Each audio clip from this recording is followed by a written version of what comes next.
बहुत बहुत स्वागत है आपका दे रहा है रोज ब्लड हैकिंग कोर्स में। और मैं एंडी हुक और आज हम बात करेंगे डीएनएस के बारे में। जी हाँ, डीएनएस के बारे में। तो चलिए जानते हैं डीएनएस क्या है। तो आपने देखा होगा जब भी आप कभी अपना ब्राउज़र ओपन करते हैं और उसके बाद किसी साइट पे जाना होता है तो उस पर लिखते हैं google.com या youtube.com, उसका यूआरएल लिख देते हैं और एंटर करते हैं।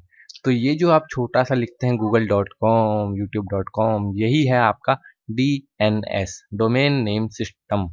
अब ये डीएनएस की जरूरत क्यों पड़ी, आखिर क्या है वर्क इसका। देखो, आपने यहाँ पे google.com लिखा तो कभी भी आपके सर्वर के पास ये google.com नहीं जाएगा। सर्वर को पता ही नहीं है google.com क्या है मेनली।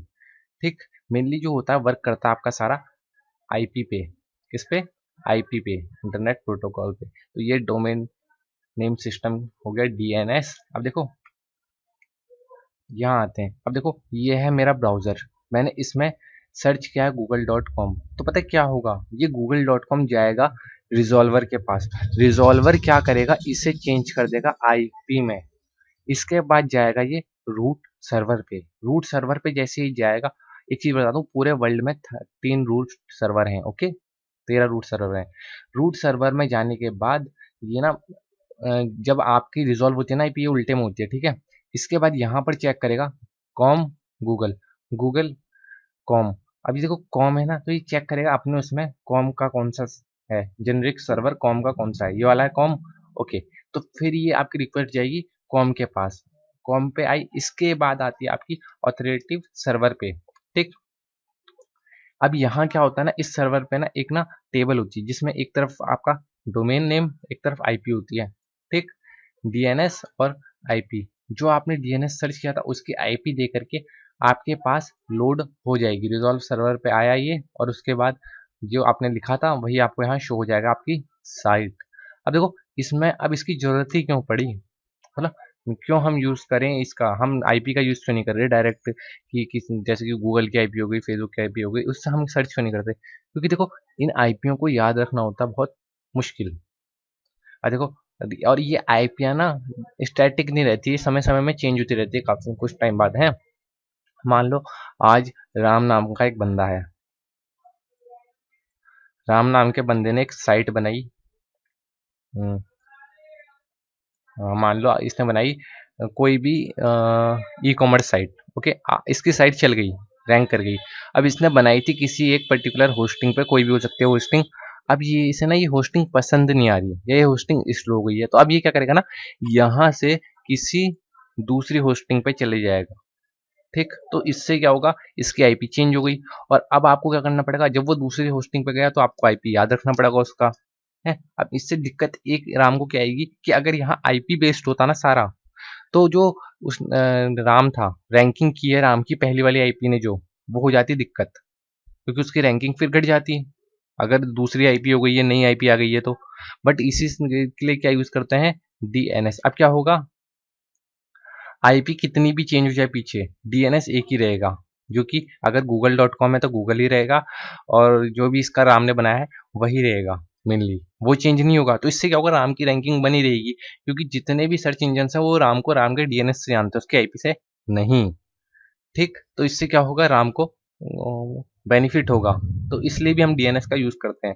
बट मेनली जो डोमेन नेम सिस्टम है वो हम यूज करते हैं अपने फायदे के लिए, ताकि हमें ना आसानी से याद हो सके। अब देखो मैं आपको दिखाता हूँ, एक second, Windows plus R cmd ping, google.com करता हूँ पिंग।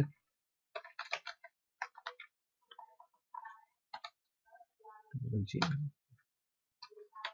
google.com को मैंने पिंग किया तो देखो ये जो आई है ना आईपी, ये गूगल की आईपी। मैं चाहूँ ना इससे भी गूगल को सर्च कर सकता हूँ।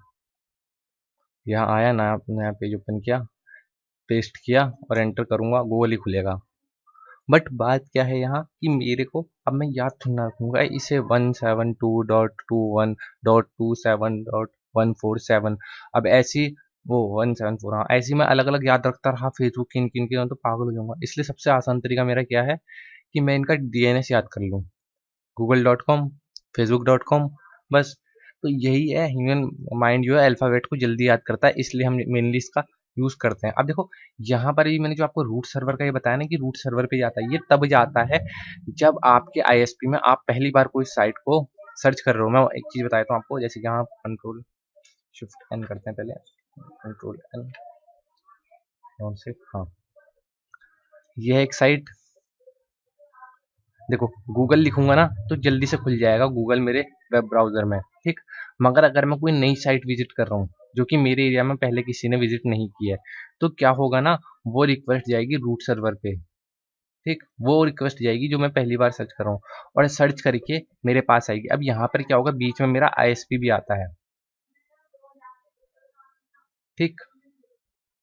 अब मैंने रेजर यूज करते हैं,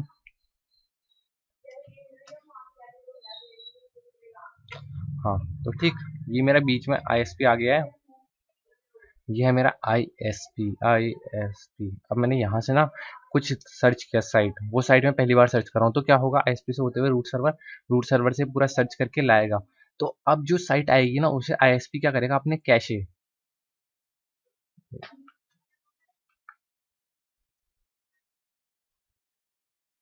हाँ कैशे मेमोरी में सेव कर लेगा। अब देखो इसने अपने कैशे मेमोरी में से सेव कर लिया, तो अब अगर अगली बार सर्च करोगे ना तो बड़ी जल्दी खुलेगी वो साइट। तो ये जो रूट वाला हिसाब है ना, वो तब होता है जब आपके आईएसपी के कैशे मेमोरी में ये डेटा सेव नहीं है, कैशे में ये डेटा सेव नहीं है। अब कैशे का यूज क्यों किया जाता है, ताकि ना आपकी जो इंटरनेट स्पीड है वो बढ़े, थोड़ा आपकी सर्चिंग स्पीड है बढ़े। अब ऐसा होगा बार बार वहां जा रहा है और तेरा ही सर्वर है, तो उनके ऊपर लोड पड़ जाएगा सर्वर के ऊपर। तो ये है कैशे डिवाइड हो रखे हैं, कई सारे कैशे होते हैं जिनकी वजह से आपका जो डेटा है जल्दी जल्दी आ जाता है, ठीक। तो मैं आशा करता हूँ ये डीएनएस थोड़ा आप समझे होंगे।